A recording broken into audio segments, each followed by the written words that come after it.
Hi guys, welcome back. Hi, everyone. Yellow. you- What? Are you awake?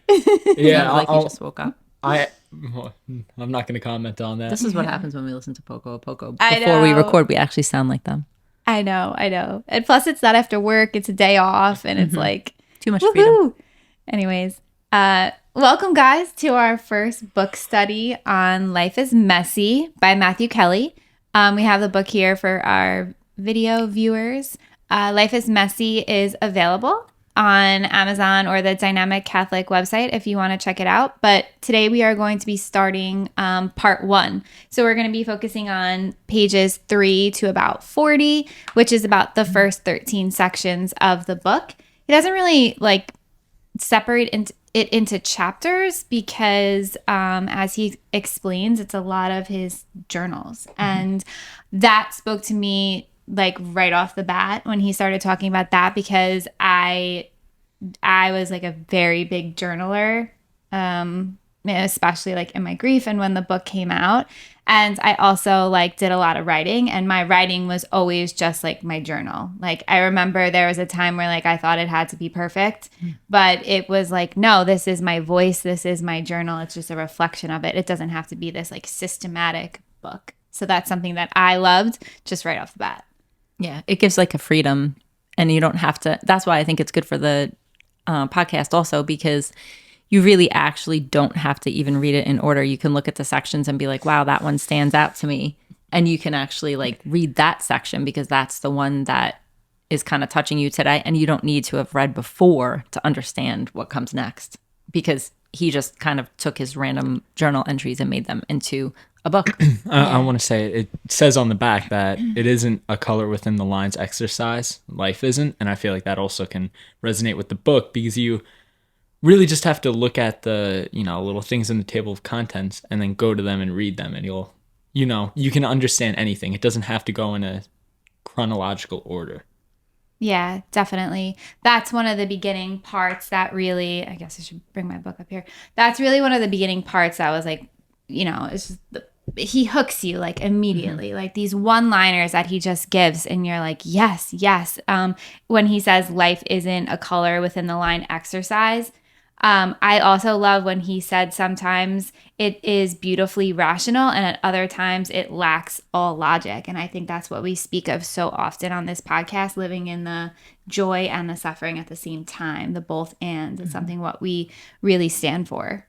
Yeah, and it's something to not be afraid of. I think it's sometimes when you feel like you're suffering, you need to immediately find, okay, what's the escape? What's the fix? What can I do to make this change? How can I make it better? And sometimes it's you have to stand in the storm for a little while before there is that type of a healing that actually takes place. So I think this book fits what our message, it's the messiness, the imperfection of life.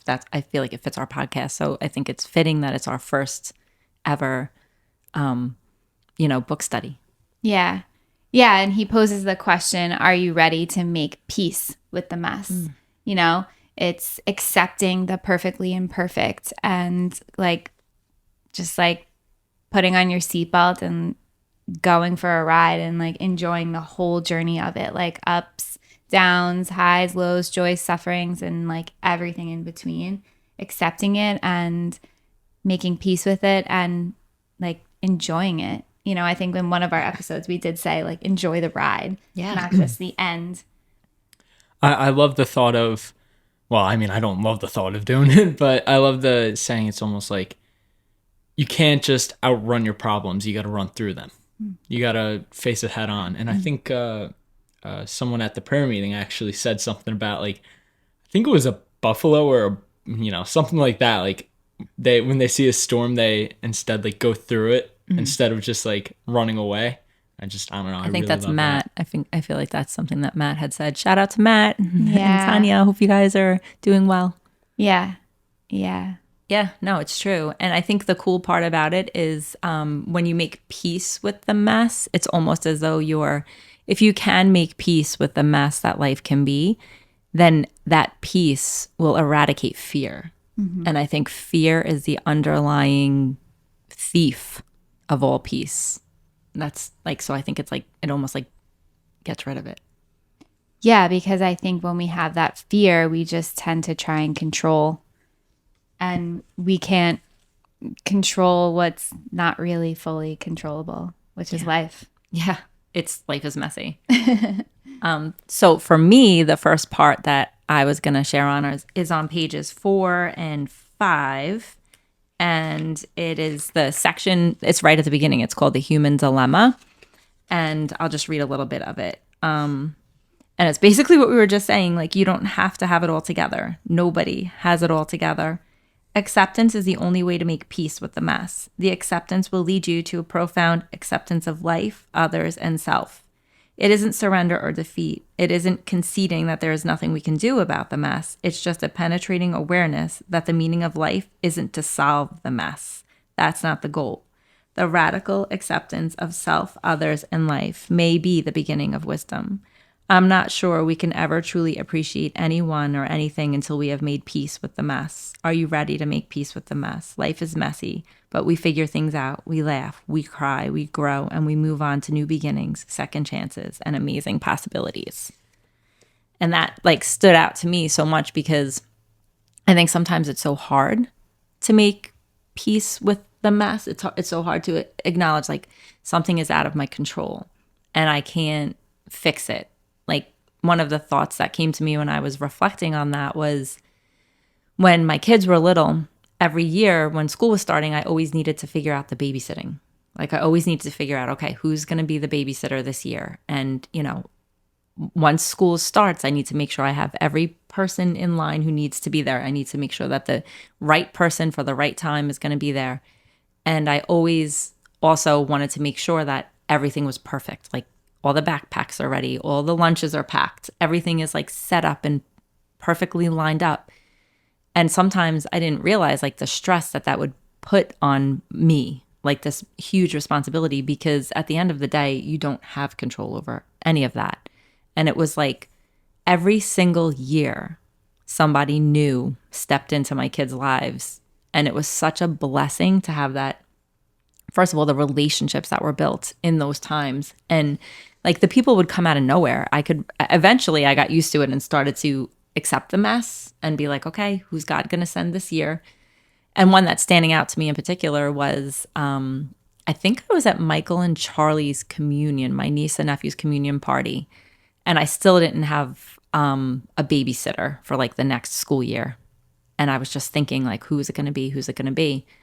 And I remember my Aunt Mary walked right over to me and she was like, hey, how's everything? And we were just talking and she was like, I don't know what's going on for you for next school year, but I just wanted to let you know I'm available a couple of days a week if you ever need somebody.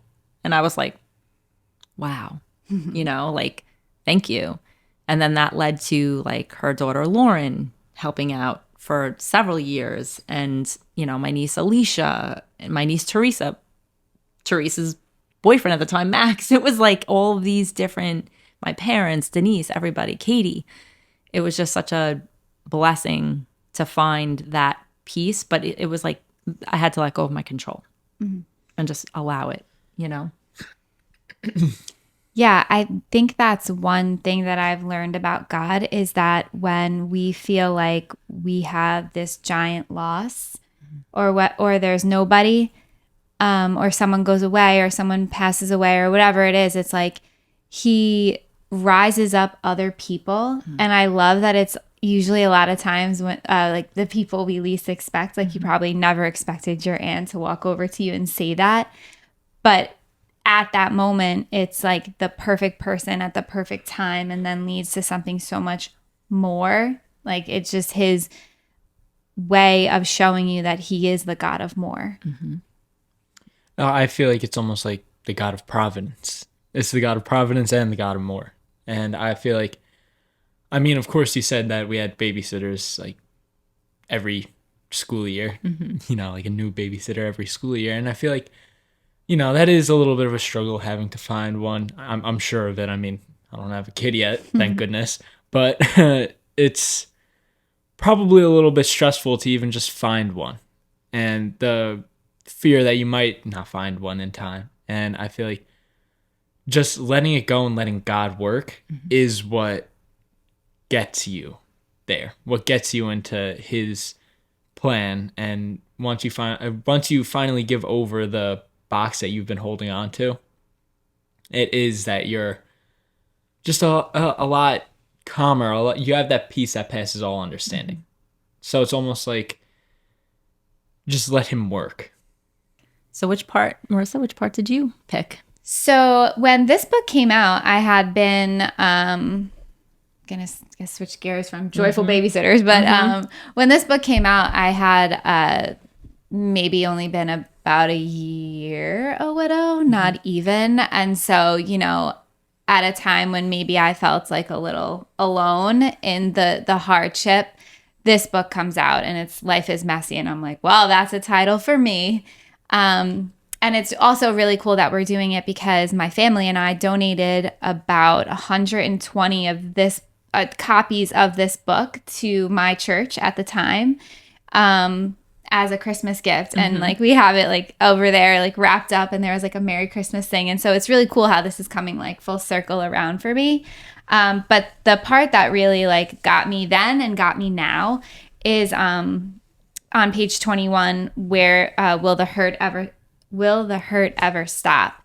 And yeah, that was a question that I had, of course, for so long. Like, will this pain ever stop? I mean, the pain that he speaks of, he writes on page 23, there were days when I would wake up and grief would be standing right beside my bed, waiting to kick me in the stomach. He was incapable of getting out of bed. On days he forced himself to get up only to crawl helplessly back into bed after only taking a step or two. And yeah, like I probably first read this book all those years ago when I was in that moment. And rereading it again now 5 years later or 4 years later is like I'm not scared to reread that and realize that that's really maybe where I was once at a time. And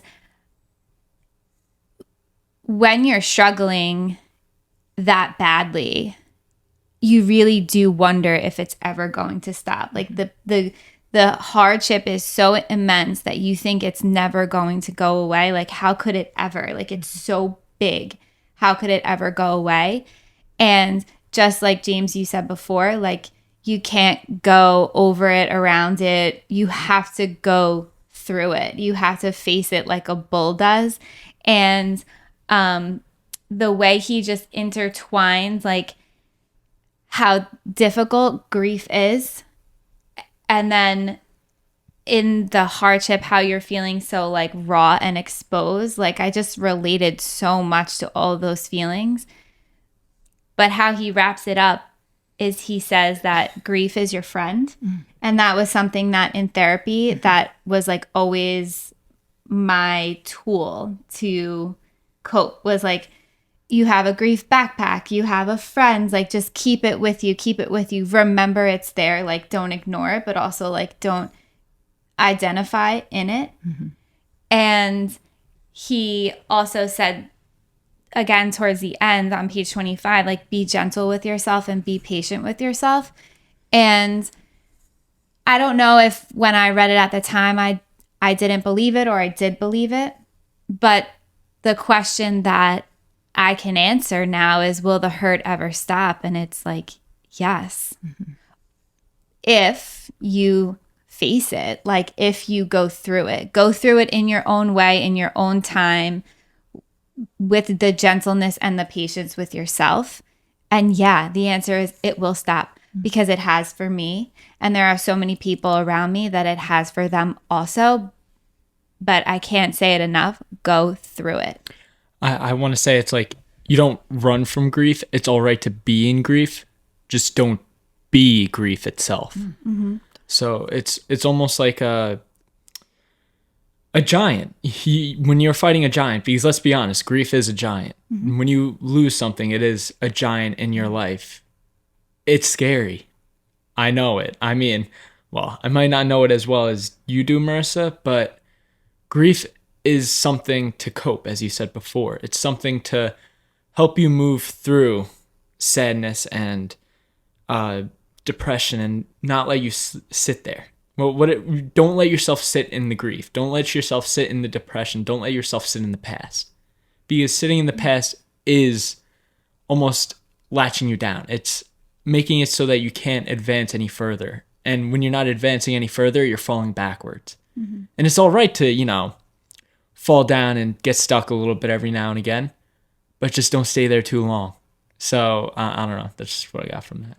I'm thinking of remembering when you were in those throes of grief. And I myself learned a lot from it. I think one of the most important parts of it that I learned, and I think it fits in every mess of life, whether it's the death of a loved one or the death of a pet or the loss of a job or the loss of a friendship or divorce or whatever anyone's struggling with, is that sometimes we get stuck in the cycle of, I need to be over this. I believe in God. I should be better. I should be healed.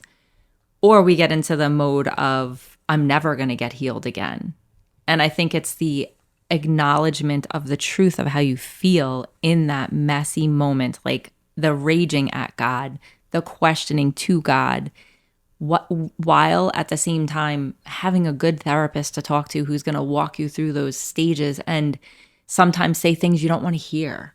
I could remember your therapist saying things that you didn't like. You would tell me all the things your therapist said, and I would listen, and I could tell, like, you would be like, I can't stand that she said this to me. And I would be like, it sounds very wise to me, But it was this ability to not turn your back on God, which is so hard to do in those scary moments, in those frightful moments, but to cling to the truth of who he is, but not lie about who you are, I think sometimes we glorify suffering and we make it as though it's God, but it's not. God is God. And I think that's something that I witnessed you do in that storm of your life. I feel like you really were willing to own that grief, that backpack of grief. I remember it so well. And yet at the same time, be so honest and upfront and upright with Jesus.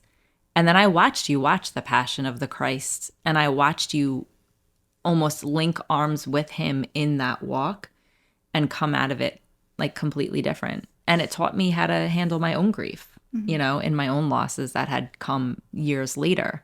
And it's the honesty. Yeah, listening to you guys reflect, it's like I'm like honesty. It's just the word. I mean, it was like I couldn't be more honest, not only with God, but with everybody around me. If someone did something that in my fragility was so hurtful and they didn't mean it, they didn't mean it, I'd be like, by the way, that thing you said, not happy about it.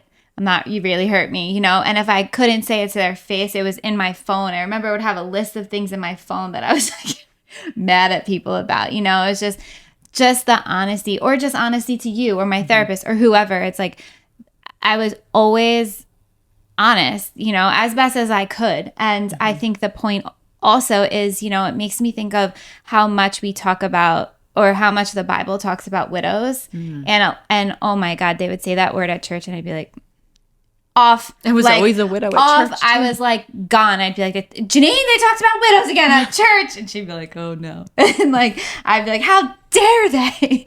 And now I hear that word in the gospel and I stand up a little straighter and my ears perk up and I'm like, tell me about them. What were they like?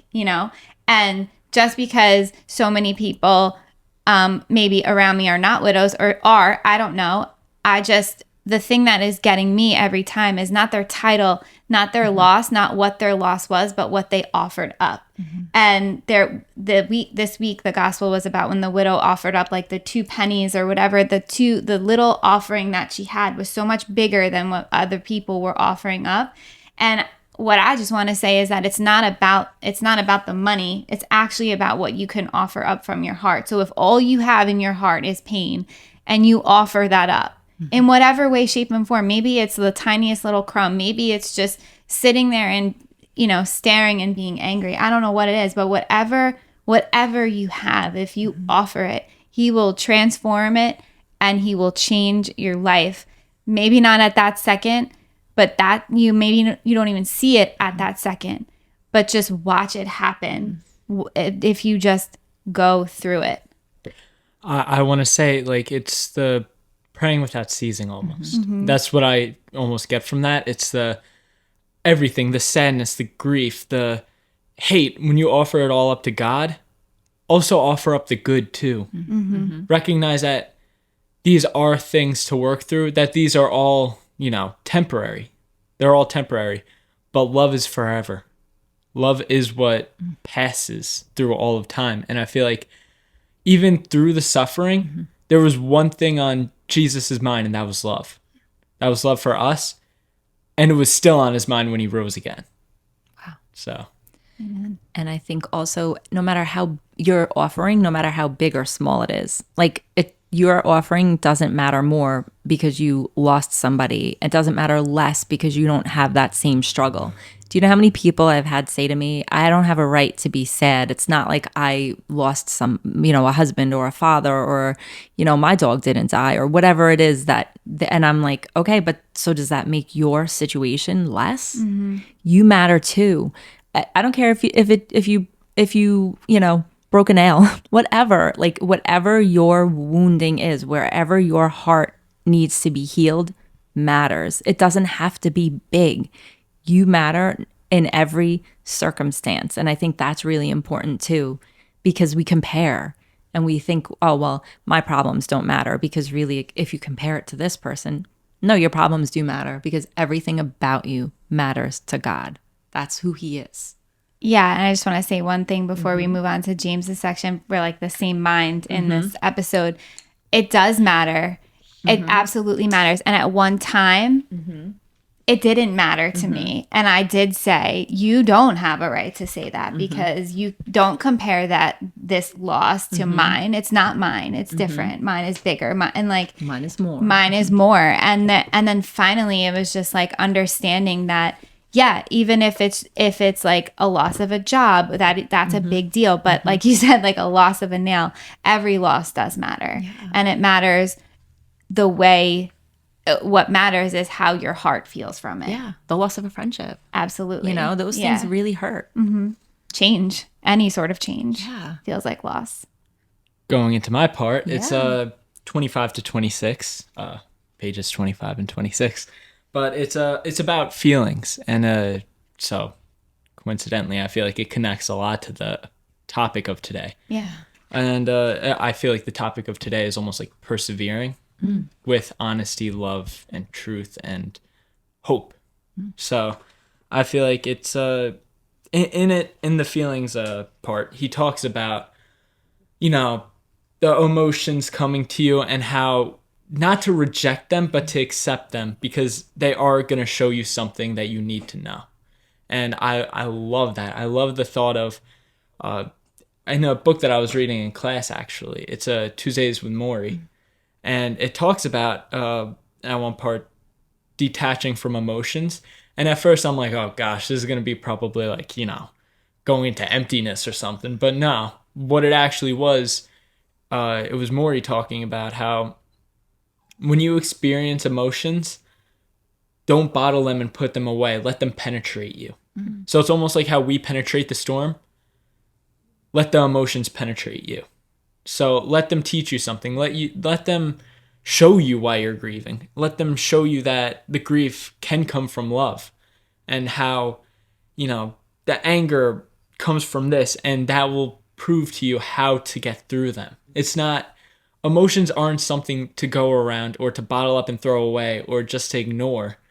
There's something to move forward through, because they show you how to heal. They show you what to heal. They show you, I don't know if you guys have ever had this, but there's like sometimes like you'll have bruises on your body sometimes, like when you wake up or something, or even after boxing, I get them a lot. And it's like, I'll just randomly be feeling around, and then I'm like, oh, bruise right there.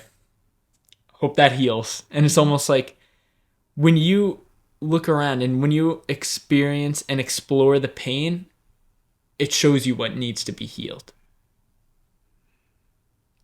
Yeah, so that actually reminds me a lot of the like Emmanuel type healing of like, okay, if it hurts here, if this is what I'm experiencing, what is it reminding me of? You know, that's what that part reminds me of. It's like not hiding, and it's the same thing as what we've been saying. It's not hiding from your emotions and your feelings and your problems. It's embracing them and being not afraid of them. I think that's what we become. I think because things seem so big, the mountain seems so high to climb, that we get afraid to actually share our feelings and reflect. Yeah, I think too, there could be a situation where we think, well, I shouldn't feel angry, or I shouldn't feel sad, or I should be happy, and I'm not, you know? And I think it's like, okay, so maybe you should, but you're not. And guess what?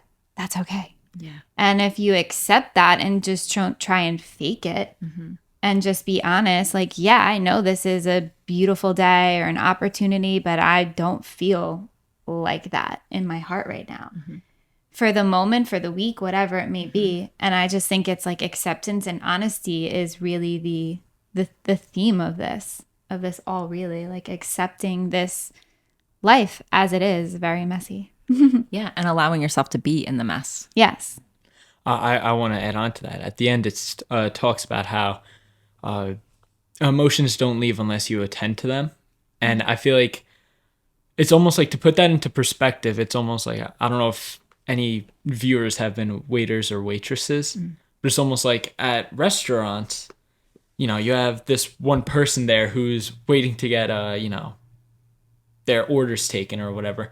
And I feel like emotions are sometimes like, they'll wait. And sort of like how a customer will wait and wait and wait until eventually they get annoyed from being ignored, and either they don't typically walk out. Well, if you're a person, I would assume you don't typically walk out. What you do, it's like, hello, I'm here. Acknowledge me. I would like to get my order taken. And it's almost like that's what we need to do. We need to go over to the customers, the emotions, and we got to acknowledge them, and we got to understand them. We got to take their order. And I know Marissa's laughing at me right now. No, I'm laughing at myself because it's just like such a small situation. But yesterday I was waiting in the parking lot for the people at Stop and Shop to bring me out my order. Now, who am I? Like, I ordered it online. They shopped for me. They're going to put it in my car for me. And I'm complaining that they're taking too long. And I was like, annoyed. I was like, hello, I've been waiting here forever. And I texted your mom and I was like, she's going to think I'm like so crazy. But because I texted her and just was like, I'm so annoyed. I've been waiting outside and I almost am going to be late for my next appointment. And then the guy came out and he was like, at first I was a little nasty to him. And I was like, hello, I've been waiting for a long time. He's like, ma'am, it's raining. It's Thanksgiving. We're really busy. Like, please be patient. And I felt so terrible. And I was like, but I am annoyed, and that's okay because I have somewhere to be. But then when he came out again, I felt like I had the compassion to just be like, thank you so much. Like, I appreciate it. And I know it was so small, but like, instead of pretending like I wasn't annoyed, you know, I was like, I am. And it allowed me to be a little kinder to the man. And I think it's it's the truth of the emotions that you're feeling. You're not hiding them. You're not pretending. You're just letting that truth out. And I hate to say this, but it's like not being that perfect holy card of the person who is the, you know, never makes a mistake and never, you know, has an argument with God or with anybody. Like, it shows that humanity. Like, and I think sometimes I used to be afraid to be that person. I mean, most people who like, no, you didn't. But the truth is, like, sometimes you have that like fear of like, because sometimes people do look at you and they might say like, oh, what a great Christian you are, you know? And it's like, no, I fully admit I'm the worst. It's like I've almost gotten used to, but I don't want to own that identity either. I don't want to identify with being the messy person who's always going to screw up. No, I want to be that in between. I want to be the person who, yes, I will get mad if what I asked for or what is supposed to happen doesn't happen in the order that it's supposed to. I want to own that. But at the same time, I want to also be the person who can rise above it, like how you did, and say, you know what, thank you so much for helping me out. And I hope that you have a good day. It's it's the honesty. And I think that maybe is like the most important thing that I've gotten out of like this whole first section of Life is Messy. Yeah. Yeah. Wow. Does anyone else want to add anything to it? I think I could maybe, I don't know, I could read something to end like this episode with in it.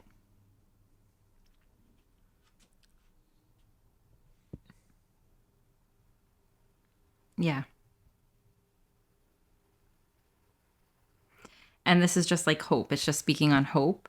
Hope is not always as accessible as we would like it. It often might seem just out of reach of those times when you maybe most need it, when your hearts are broken or your minds are down and your souls are crushed. Yet even in those moments, we have a choice. The unexpected is either a curse or an opportunity. We get to decide. Ooh, I love that. I love that. An opportunity. Yeah. You get to choose. Wow. You know, you just have to, it says, I guess I should just add a little bit. You know, sooner or later, we have to decide how we're going to make the most of our one brief, unexpected life. It is then that we come face to face with two enduring truths. We cannot live without hope, and things will change for that, and that things will change for the better, because we are not victims of our circumstances. Amen. All right. Well, What a way to end. Yeah. yeah. So just like hope, you Yeah. know, life is messy, but we can still have hope. I want to say Amen. it's almost like live every day as if it's the last. Yeah. And I mean, I don't know if you guys would, but I would typically choose to feel joy in my last day. Yeah. Yeah. I love it. All right. Well, thank you guys so much for listening. Thank you for our first episode of Life is Messy. And if you have any of your own reflections, we want to hear all about it. We want you guys to comment on all of our social media in Facebook, Instagram, Spotify, Apple, TikTok, wherever it is that you are with us. Just feel free to comment your own sections of Life is Messy that stood out to you. Yes, absolutely. Are we doing Tiny Miracles? Yeah. You bet. It wouldn't be Open Doors podcast if we didn't. Yep. Go ahead. I could see you have one. Okay, I'm gonna go first then. So, I think it was last Friday we had a what's it called, healing mass. Yes. And so, knowing that, I've never really ever had the blood. I've never had the cup, the chalice, ever. Well, I did at a house mass one time, but Polyglot. yeah. And so going based off of that, me and my friend Robbie were, you know, shout out to Robbie. I don't know if you'll listen to this, but just saying that we were going on to line, and he was like, you know what, I kind of want to get the chalice. I want to get the blood. And I'm like, you know what, I will too. And we're going and we're going, and we're seeing more and more people get online. So it's like, he's like, I think it might be empty. And I'm like, yeah, it probably will be. I'll just go tomorrow and get the chalice tomorrow. And he's like, no, we're going to do it today. And so, you know, we get the body, and then we get on line to get the chalice. And he gets his sip, and then the lady turns to me and she's like, here's the last drop. And so I got the last drop, and she said we didn't have any more to the people behind me. And I was like, oh my gosh, talk about God's providence. Really provided me the blood there. Thank you, Jesus. I love it. My tiny miracle is that it is almost December, and I have these two bushes, rhododendron bushes in my yard, one in the front, one in the back. One basically looked like it was dead, and I was like, okay, whatever, I'll trim it. My mom tells me to feed it. And out of the corner of my eye, I was like, what the heck is that on the bush this morning? I was like, oh my God, there's a couple of flowers. Well, not only is there a couple of flowers, but the entire tree is budding and about to like open up into these gorgeous fuchsia colored flowers in the front and in the back. And it makes no sense because it's going to be December. So that's my tiny miracle. Yeah. It's like, it's so cool. My tiny miracle is that my husband's been doing a lot of work on the house because we've been having issues with our heating. So we've been using our fireplace a lot lately. And he's been interested in this pellet stove. He ended up getting a pellet stove for a really great deal, and he was so excited about it. But because he got the pellet stove, he needed the area where our actual fireplace was. And he showed me, and I don't know the proper words for it, but he showed me the part of the fireplace chimney part that is like broken, and apparently there was like a fire in our chimney, and by some miracle my house did not like have any smoke in it. There was no backlash from it. There was no actual like damage to my house at all. But if he didn't get that pellet stove, I don't know what would have happened. And to me, it's just a miracle that nothing did happen, considering there was, Mike's like, I'm telling you, there was definitely a fire in there. And I was like, wow, that's a miracle. I want to say that's not luck. That's God. Amen. Amen. Thank you, Jesus. All right. All right, guys. So next week we will be reading part 2. Well, our part 2 of Life is Messy, which is going to be from pages 40 to 72. So we're going to be reading those sections, and we can't wait to share what you have. What we have. Yep. And hear what you have. All right. All right, guys. Thanks so much. See you next week. Bye. See you next week. I'm gonna pull up my thing real quick. Oh, great. Last week was fantastic. Adios, French toast. All right. That works. That works better than last week's. What? The one about the bird and the floor? fiery bird. Yeah, the fiery bird that had nothing, no rhyming.